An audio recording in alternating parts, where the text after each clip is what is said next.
Welcome to the very first edition of the program, the Shillong Reading Room. And this is the first episode that we are doing for the program. And with us, I'm very happy that we have Sonal Jain. She is a very well-known author and also a very great artist. And also before we start in the program, I'd like to thank Asian Confluence who gave us this space where we can film the program. And very thankful to them, and maybe we hope that this can continue for a very long time. Now, I'd like to go to Sonal, and I'm looking at your work, and especially because we're going to talk about your work, Puri. This is the book, the Puri, and I think this book is not for sale. But if you want, you can take it from. You can ask from Sonal. We'll be sharing information about her in our bio, so you can contact her directly about that. So when I look at this Sonal, you look at your work. It says in your bio, Sonal Jain works at the intersection of art, ecology, technology, and activism. Her work spans social practice, natural farming, film, video, photography, digital media, public intervention, curation, and writing. She's the co-founder of Desire Machine Collective, a project Periferry. She has written a feature film script and is a published author. And this is one of the books. And then she has taught at the premier art and design school of India, like the National Institute of Technology and Shri Shri Manipal Institute of Art, Design and Technology. So when I look at all of this, and I'm not going to read the whole part of it because it's a lot of work. You have been to many places. You have exhibited your work, all over the world. So it's really a great pleasure for us to have you here. And with the first, I would say, guest, it's a big honor for us. Now, Sonal, coming to the book itself, Puri. Because Puri translated in Khasi means water fairy, water nymph, right? And it's a very important part of our local culture. We do hear stories about it when we were young.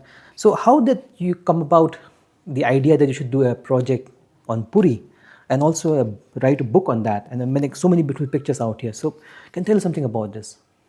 Yes, thank you so much for having me. I am honored to be part of your first episode, and I'm really happy to be here. So thank you for that. And the Puri book was so it's essentially an entire project. So book is only one part of it. I will be most probably making a film, maybe a film installation out of it as well. So it's So how did the idea start?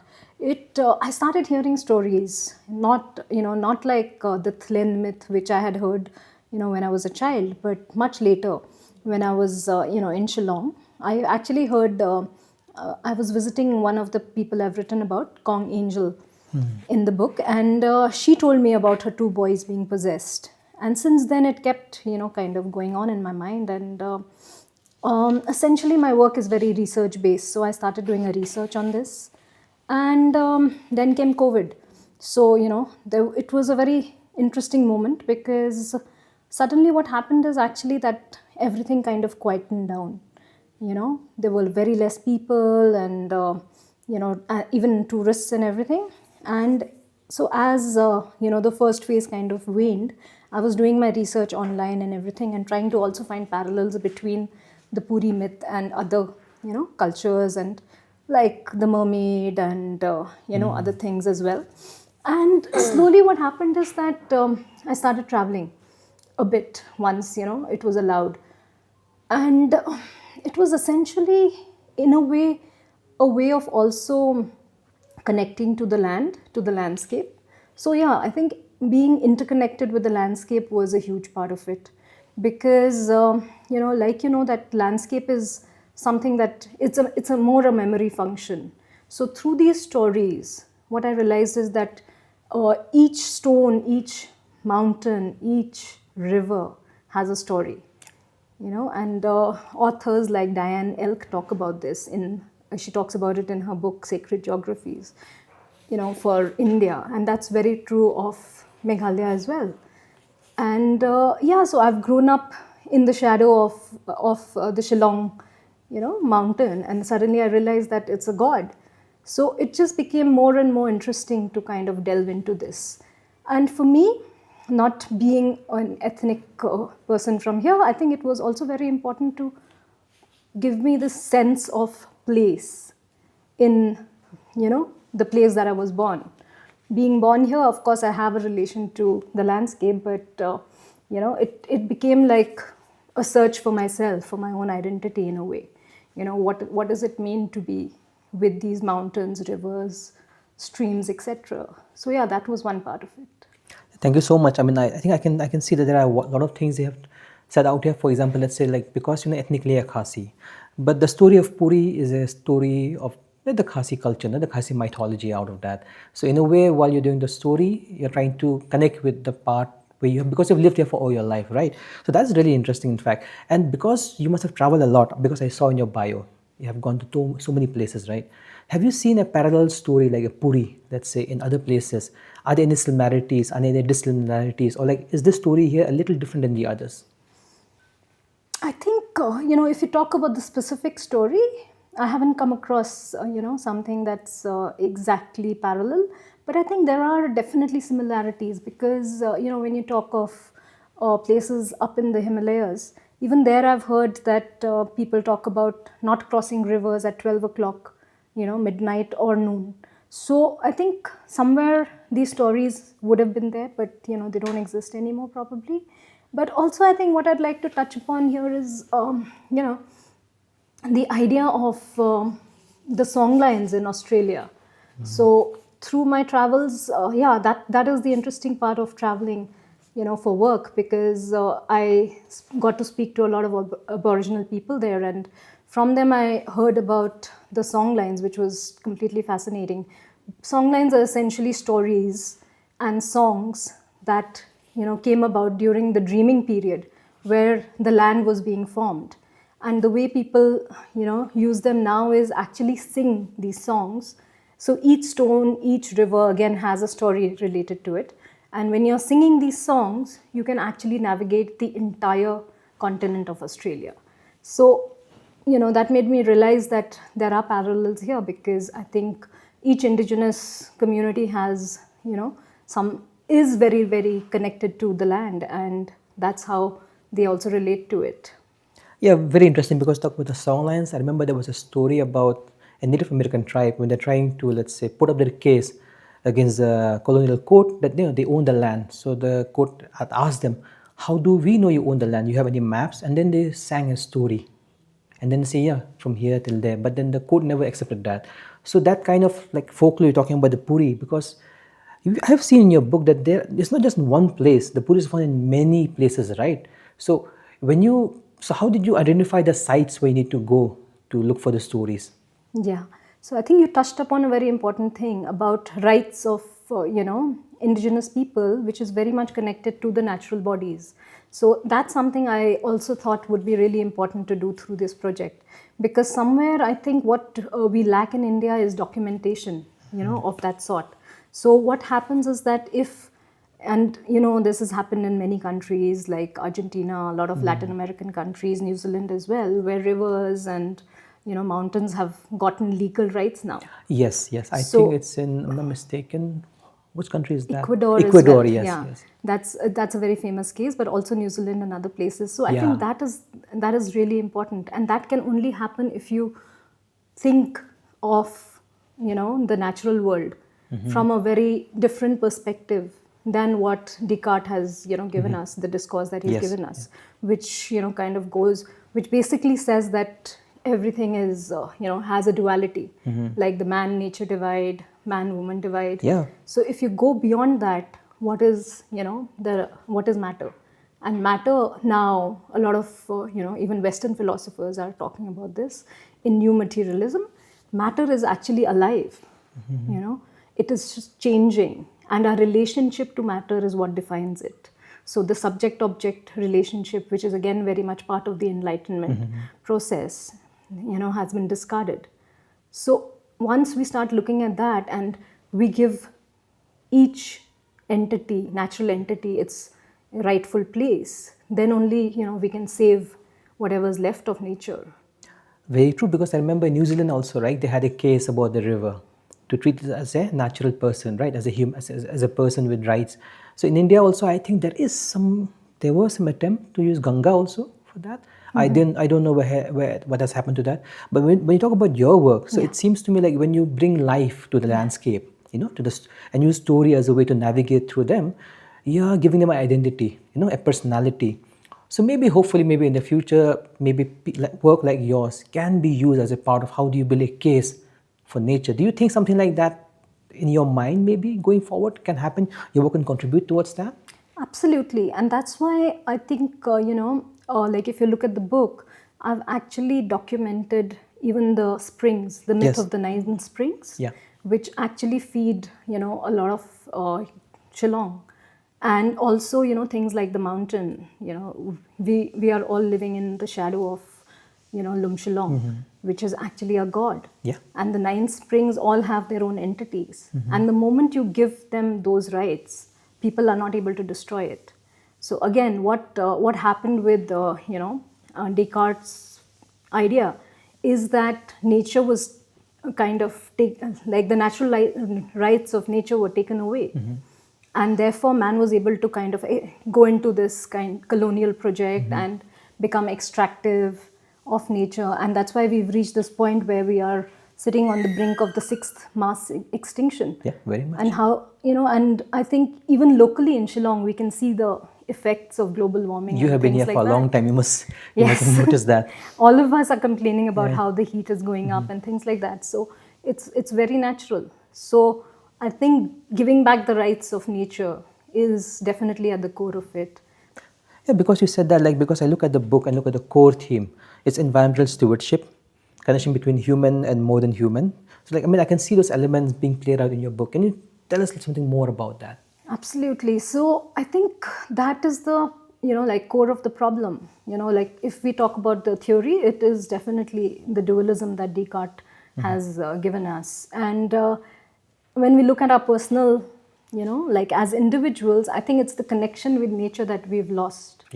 Yeah. Or nature again, the word nature itself means that there is a divide.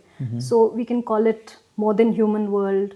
We can call it, things like, that's why the Puris are so important, because they inhabit the water. Yeah. And they can inhabit only clean water. Yeah. So, how do we even justify polluting all our water bodies? If we think that they have rights, if we think first that they exist, and then we think they have rights, then obviously we need to kind of take care of all these water bodies, forests, and our ecology. Yeah, so it looks very much an environmental movement. Like when you're a part of that whole ecological movement, like save our planet, and also in a way, make it a spiritual exercise as well, right? Because we talk about the story, the folklore. There's a lot of spirituality around it. So the spiritual part is very strong in your work. Yeah, absolutely. Because I think spiritual in the sense of, accepting that there are spirits. Yeah. And we are also part of that. So like the idea is again that there cannot be a divide. We cannot say that we are human and that is nature. So I think breaking that is something I was personally attempting through the work as well. Because for me, I think that's of prime importance. Now let's come to some of the stories which were there in the book, right? In the Puri, because there were quite a few stories there, very, very nice ones. So we were talking about the story about Raphael, his uncle, I think. Great Uncle, and then you have Kong's sincerity. Yeah. Can you explain to the audience, let's say, about the story? Like what was the story about? Sure. So again, going back to the process, what happened is that when I was collecting all these stories, one person led me to the other, and the stories just kept coming. And of course, the most important stories that stood out were these two. So Raphael Wadjuri, his great-grand uncle was possessed by a Puri all his life. He was a child when he got enchanted by a Puri. He was taken to the forest in Sora by his sisters for collecting wood. He was left there alone because they went in. He was a child, so they went to collect the wood. And at that point, when he was asleep, he saw this flash of light, and he saw this beautiful creature coming, and she wanted to befriend him, but he had been told that he should not talk to strangers, so he didn't. And somewhere she got angry at that and tapped him on his shoulder. And since then he was, he had a disability, but he was completely functional. But at the same time, he got the power of healing, which first his sister discovered. And then his mother took him, all over to kind of try and heal him, to shaman and, healers, but nothing really worked. So he lived with that his entire life. And at the end, he disappeared on a white horse. Yes, that was like, I mean, the white horse part really like made me feel like I'm watching a movie. Now I can imagine him sitting on a white horse and riding away. So that's such an interesting story. I mean, and also yeah, I mean, I think also what is the other person? Sorry. Kong sincerity. Consincerity, sorry, Yeah. consincerity also, right? Now, when you talk about Raphael's great uncle's story, I mean, you're a filmmaker. Do you think maybe in the future you'll make a film about that or something like that? Absolutely. I think the entire project, can become a film. But again, like my approach would not be of like making a documentary. No, no, like a film, like a Fiction. feature film, like feature Feature film. film, I'm not too sure. I'm not sure about that, but definitely a film, which could be a film installation and, yeah, like shown in a gallery, museum kind of a space. Because what I feel is that, this kind of work, like this kind of a subject also requires a lot of immersion. Yeah. And that is, installation kind of allows for that. So yeah, what I have in mind is a multi-channel film installation. Yeah, I mean, that's very nice to hear. And also about Kong Sincerity, her story also, I saw a little parallel out there. Of course, a little different. Can you please tell the audience about that? Yeah, so with Kong Sincerity, she was a teenager when she and her friend would go to a waterfall in Maulai, the Thum Thum waterfall, and wash clothes. And in one of these, like during one of these cloth washing escapades, they slept after having lunch. And after that, suddenly, when she woke up, she was not the same. She came back home. One clue that she had was that they had taken some photographs. Of course, this was the time when we had film reels. So the film reel, nothing came of the waterfall. The rest of the photographs were there. So at that time, she realized that definitely there was something wrong. And later, what happens is that she kind of gets a lot of symptoms which were like possession. And slowly, and she just wants to go back to the waterfall again and again and wash clothes. So that's an excuse. So she just is drawn to the water there. And she goes back one afternoon, and again she sees like a really strong streak of lightning and light. And after that, her symptoms get really worse.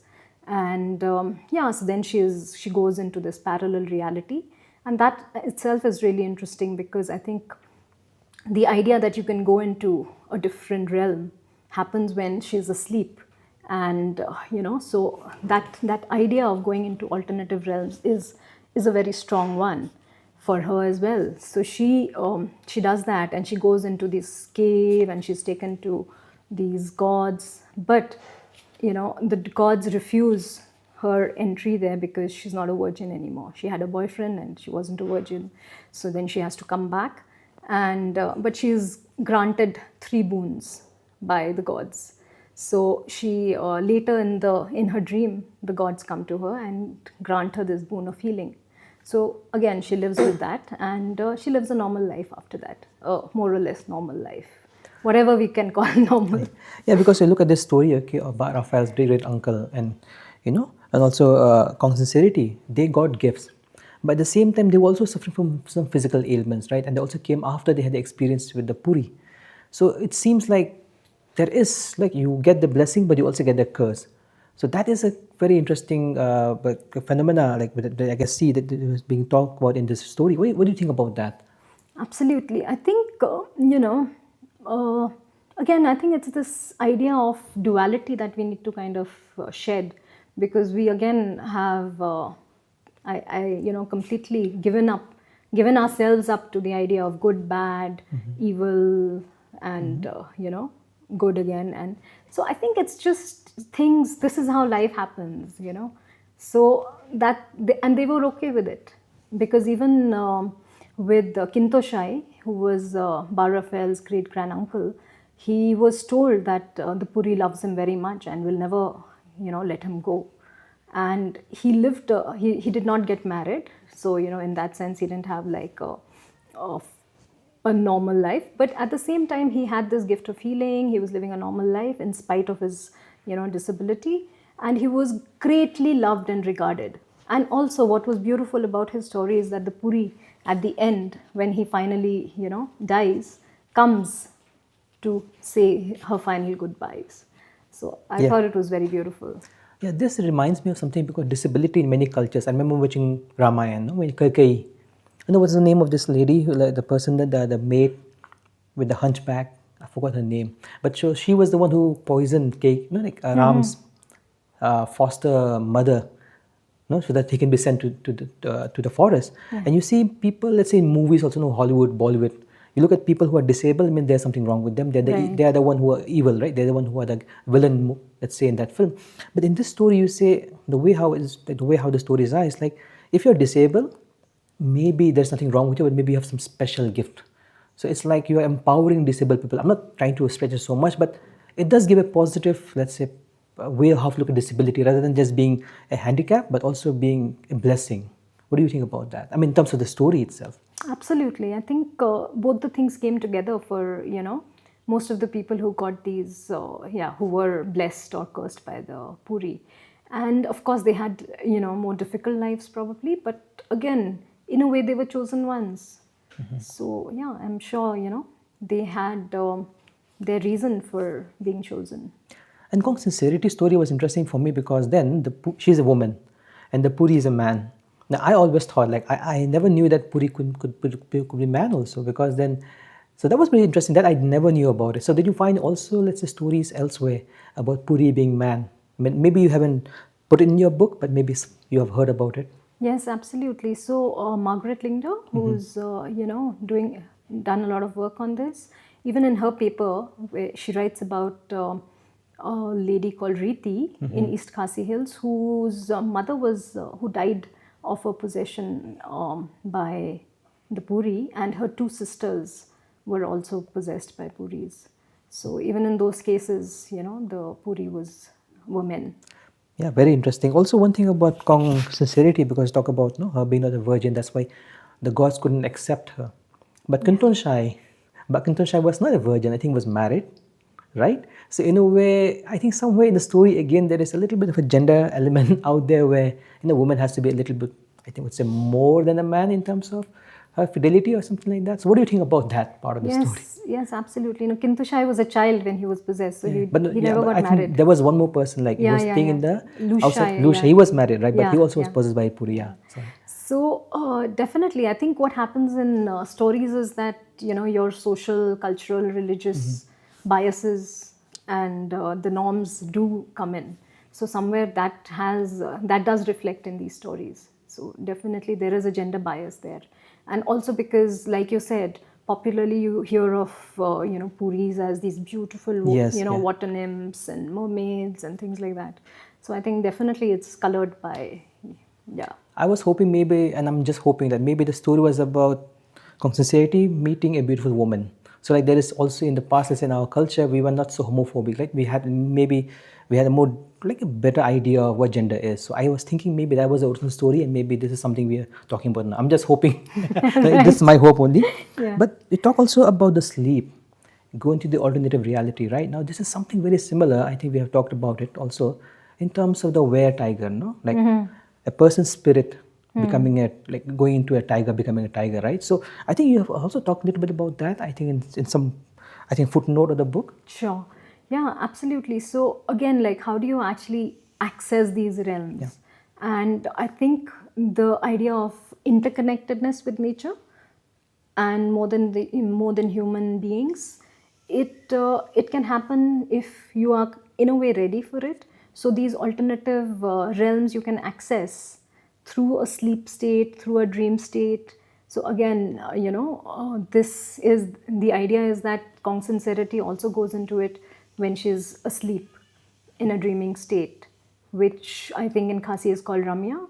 And also I think the idea of Rinkyu, is also very important here, because only once you shed, once you kind of die, so Rinkyu being your metaphysical reality, once that goes, are you able to go into these alternate realities as well? So both these concepts I think are very important, and I think these are the things that it was very interesting actually when I was doing the research, and I met Bard Desmond Karma-Vlong, who is a folklorist and HOD of the folklore department. He actually when I was talking to him, he actually asked me I feel like you believe in these things. Yeah.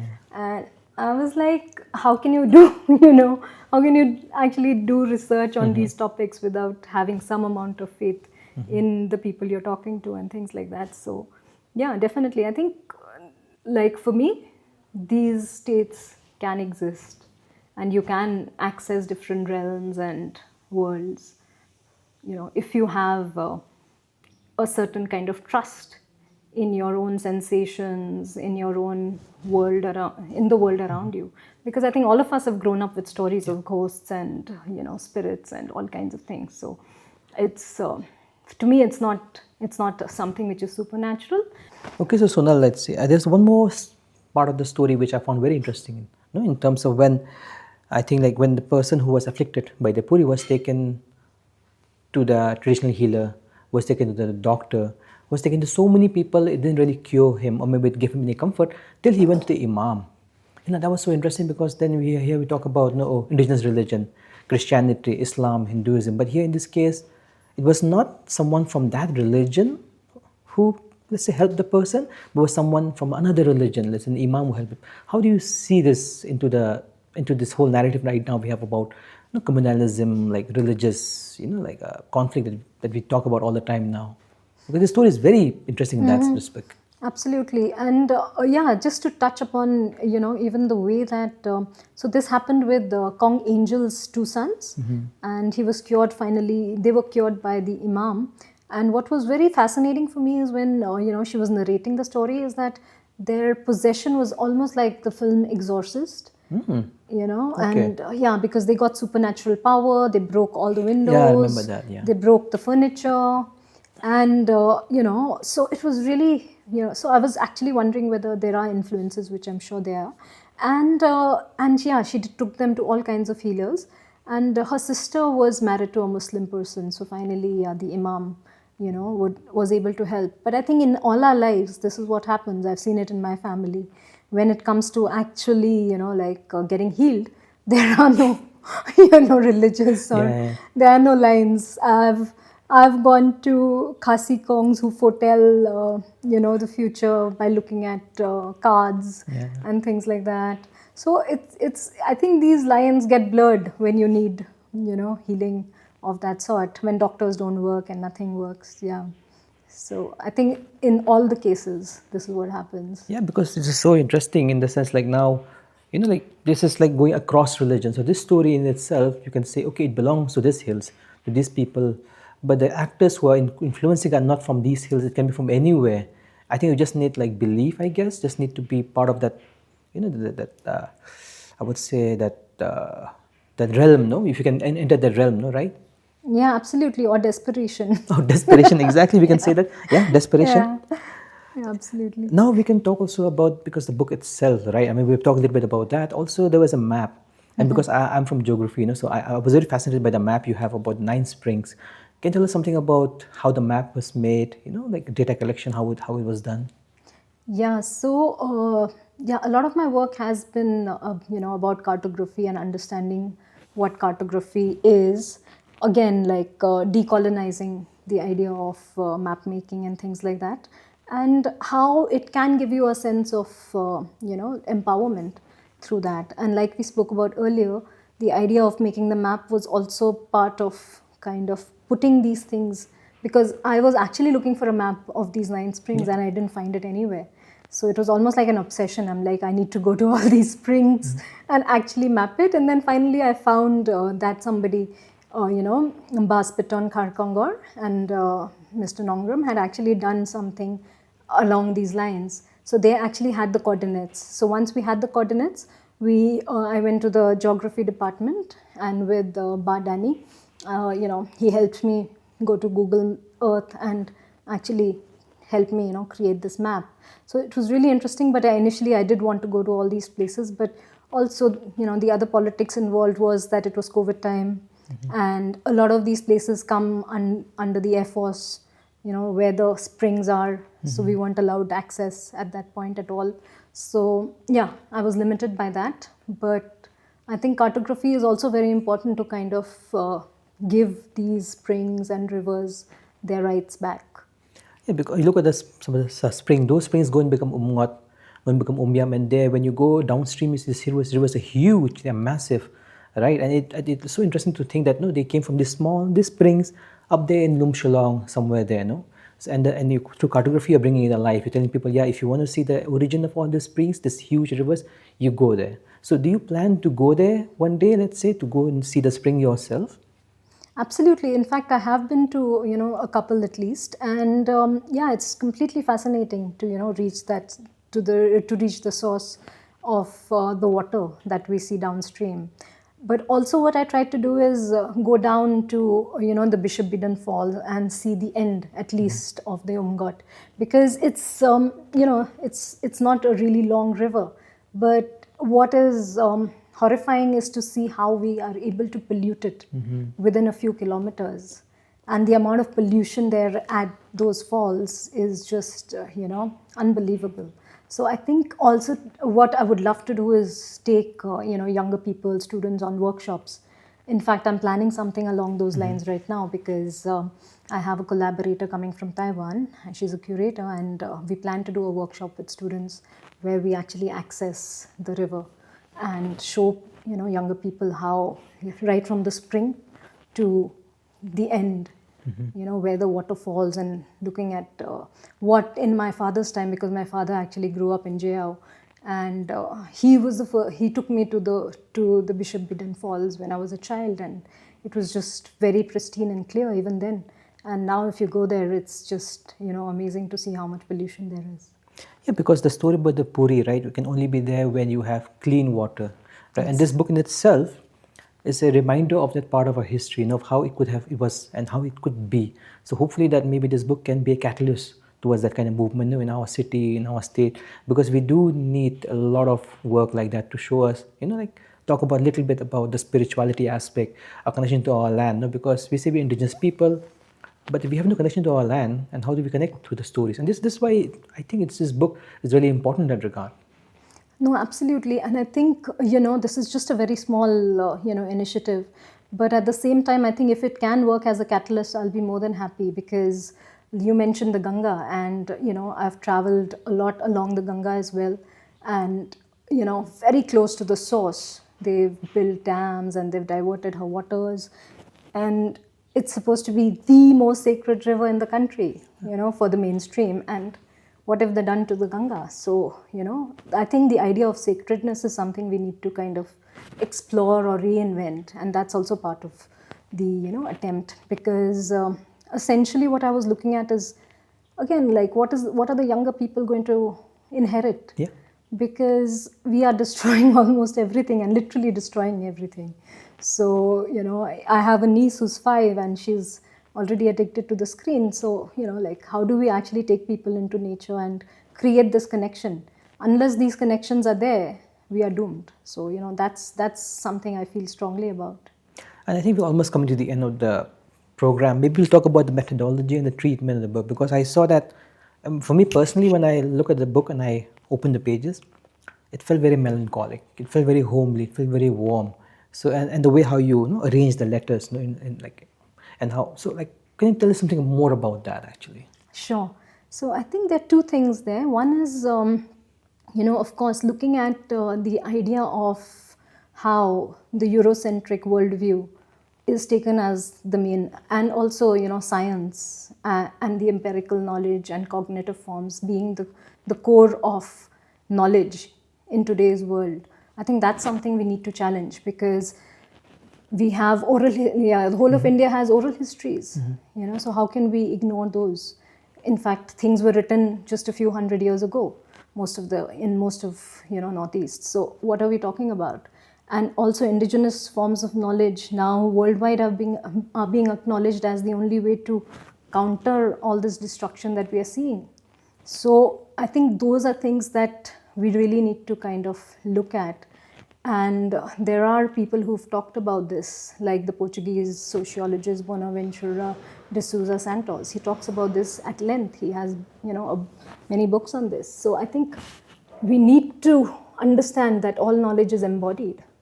Songs, dance, play, all of these are forms of knowledge.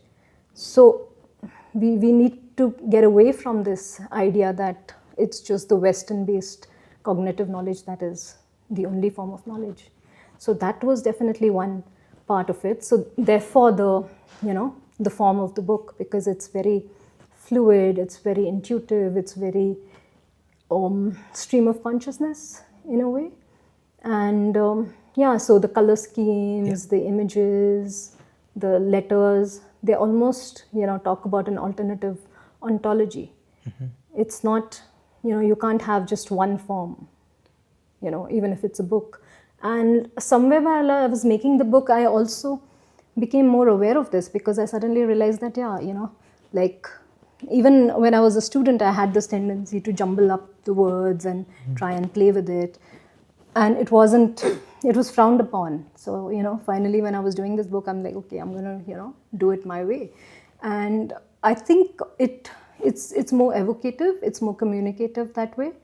And the color schemes as well, you're right, it is melancholic, but also I think it's about Meghalaya, right? Because we have so much rain, and these are the tones we see. It's very warm, like the moss, the fungus, and all of these things are something that we live with. So somewhere it's coming from there. Yeah, because Khasi stories are very sad, very depressing. I mean, like, of course, like, it's my opinion about that.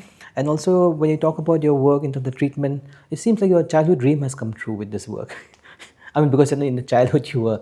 So it is very interesting. And also maybe to the end now, because talk a lot about the book, also because the core idea behind that, the various influences you have, and this is how you created this book also. So very interesting. Now going forward, because I saw that there are pictures out there. Some are pictures you have taken, some are shots, right?